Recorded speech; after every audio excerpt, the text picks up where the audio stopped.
Hello dear, assalamu alaikum. This is Mohammad Arif Suleiman. Welcome to my channel masrider. আশা করি আপনারা সবাই ভালো আছেন, আল্লাহর অশেষ মেহেরবানি আমিও ভালো আছি। ডিয়ার ভিউয়ার্স, আমি এখন চট্টগ্রামের কর্ণফুলী শাহ আমানত ব্রিজের উপরে। হঠাৎ করে এই জায়গায় এই কারণ, আজকে একটা ঝটিকা সফর, যদিও সফরটা অফিসিয়াল বাট ট্যুর তো ট্যুরই। যাচ্ছি হচ্ছে বান্দরবনে।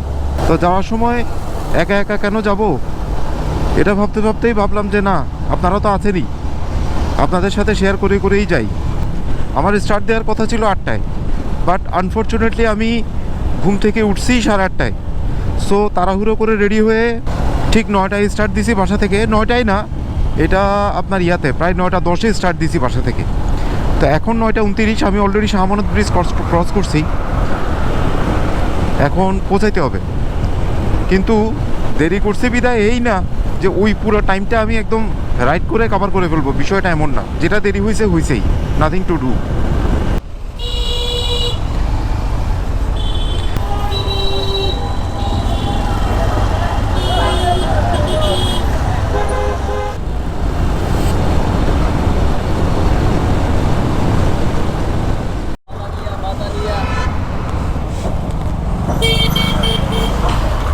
অলরেডি আমি কেরানীহাট পৌঁছে গেছি। এই যে চট্টগ্রাম কক্সবাজার হাইওয়ে, এখন বামে দিয়ে কেরানীহাট থেকে বান্দরবন রোডে ঢুকছি।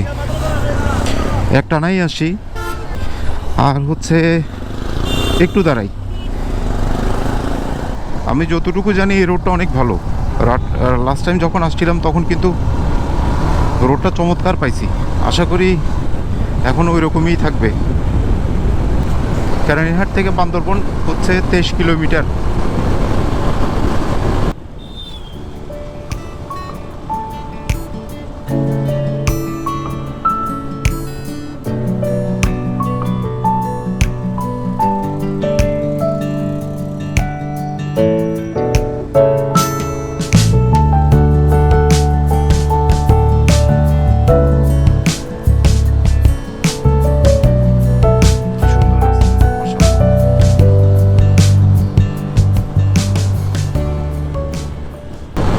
এখানে এসে পাহাড়ের আবহাওয়াটা পাচ্ছি, তো আমি তো আবার পাহাড় প্রেমী হয়ে গেছি।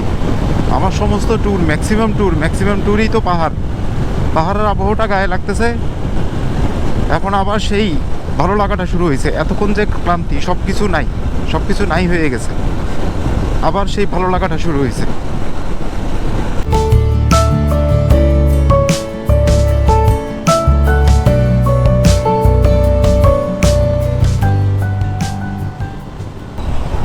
ওয়েলকাম বান্দরবন পার্বত্য জেলা।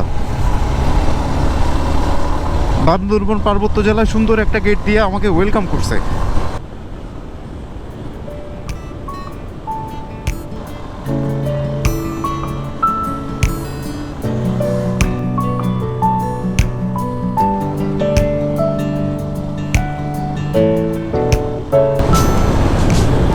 না, রোডটা আসলেই অসাধারণ।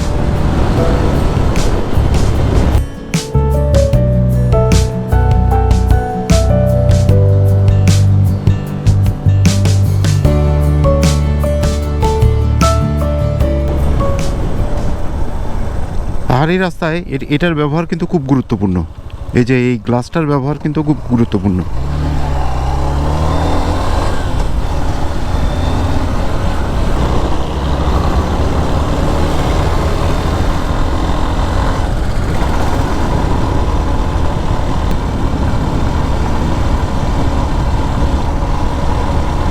অনেকগুলো টুরিস্ট স্পটের একটা স্পট হচ্ছে এই মেঘলা।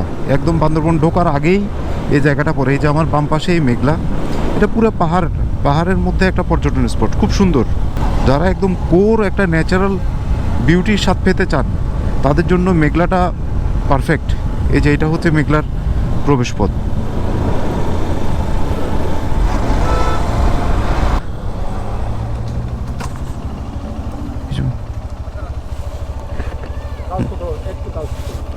হ্যাঁ, আচ্ছা, সেট করবো।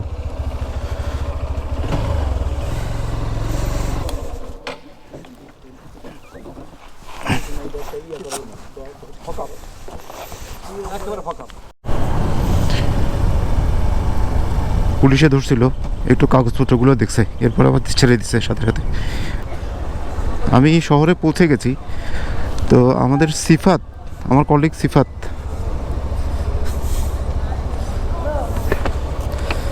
তাই তো দেরি করি নাই। তোমার সাথে যখন ফোনে কথা বলতেছি তখন আমি বাসায় প্রথমবার যখন হ্যাঁ হ্যাঁ হ্যাঁ কত এই যে 78 কিলোমিটার। আর এখানে আপনার পাহাড়ি অংশটা অল্প অল্প অল্প আসলে পুরো রাস্তাটাই ফ্ল্যাটে চলাচল। হ্যাঁ, আর কেরানীহাটের পরে রাস্তা তো ভালো। হ্যাঁ, সকাল থেকে পৌঁছার পরে কাজ করতে করতে একটু টায়ার্ড, এখন দুপুরে খাবার টাইম। সো বান্দরবনে গেলে দুপুরে খাওয়ার জন্য বান্দরবনের একটা বিখ্যাত রেস্টুরেন্ট আছে।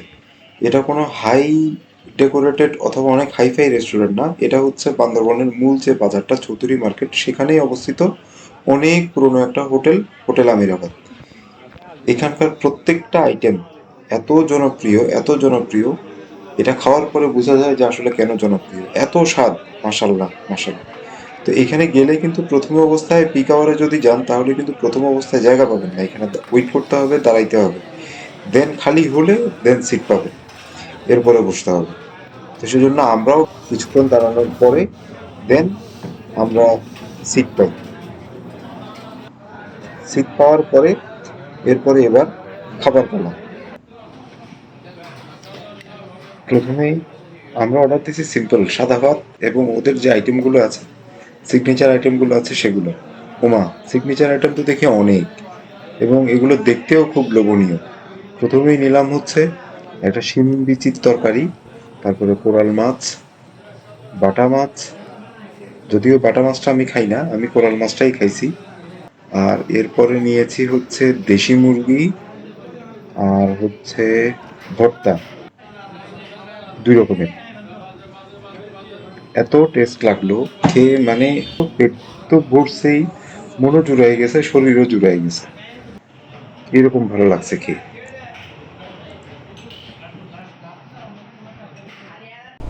অফিসের একটা ইমার্জেন্সি কাজে আসছিলাম বান্দরবনে, তো কাজ শেষ, এখন আবার ব্যাক করতেছি বান্দরবন শহর থেকে। খাওয়া দাওয়া করে দেখলেনই তো, একটা জম্পেশ খাওয়া দাওয়া হয়েছে, খাওয়া দাওয়া করে এখন বের হয়ে যাচ্ছি। বান্দরবন থেকে বের হওয়ার এই রাস্তাটা অসাধারণ, একদম বের হওয়ার মুখেই হচ্ছে, আসার সময় হচ্ছে ডাউন আর যাওয়ার সময় হচ্ছে আপ।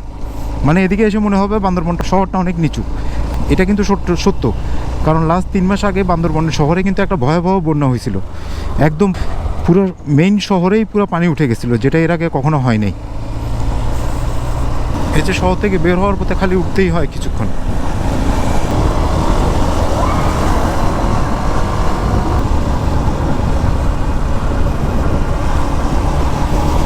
তবে রাস্তাটা মাশাল্লাহ মাশাল্লাহ অনেক সুন্দর একটা রাস্তা করছে। রাতের বেলা আসার পথে খুব টায়ার্ড লাগতেছিল, সো ভিডিও আর কন্টিনিউ করে নেই, রাইডিংয়ের দিকেই কনসেন্ট্রেশন ছিল বেশি। সো আজকে এইটুকুই।